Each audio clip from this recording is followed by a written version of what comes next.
ಒಂದು ಹುಡುಗಿಗೆ ತನ್ನ ಮದ್ವೆಯಲ್ಲಿ ತುಂಬಾನೇ ಗಿಫ್ಟ್ ಸಿಗತ್ತೆ. Gold, silver, cash, saris etcetera. ಅವರ ತಂದೆ ತಾಯಿ ಕಡೆಯಿಂದ, ಹಸ್ಬೆಂಡ್ ಕಡೆಯಿಂದ, ಇನ್ಲಾಸ್ ಕಡೆಯಿಂದ, ಅವರ ರಿಲೇಟಿವ್ಸ್ ಕಡೆಯಿಂದ ಈ ಎಲ್ಲಾ ಪ್ರಾಪರ್ಟಿ ಯಾರಿಗೆ ಸೇರಿದ್ದು? ಈ ಎಲ್ಲಾ ಪ್ರಾಪರ್ಟಿನ ನಾವು ಸ್ತ್ರೀಧನ್ ಅಂತ ಕರಿತೀವಿ. ಅಂದ್ರೆ ಆ ಮಹಿಳೆಗೆ ಸೇರದಂತ ಪ್ರಾಪರ್ಟಿ. ಆ ಪ್ರಾಪರ್ಟಿ ಮೇಲೆ ಅವರಿಗೆ ಸಂಪೂರ್ಣ ಅಧಿಕಾರ ಇದೆ. ಅಬ್ಸಲ್ಯೂಟ್ ರೈಟ್ ಕ್ರಿಯೇಟ್ ಆಗುತ್ತೆ.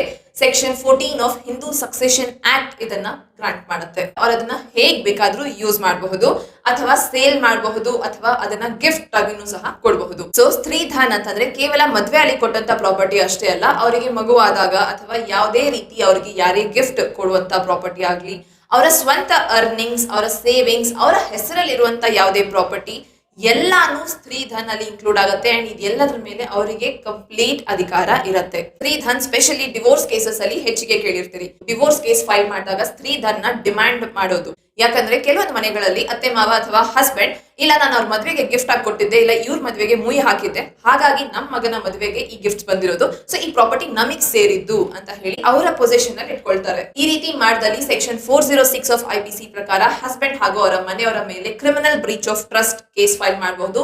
ಇದೊಂದು ಕಾಗ್ನಿಸಬಲ್ ಒಫೆನ್ಸ್. ಸೊ ನಿಮ್ಗೆ 3 ವರ್ಷದ ಜೈಲ್ ಶಿಕ್ಷೆ ಹಾಗೂ ಫೈನ್ ವಿಧಿಸಬಹುದು.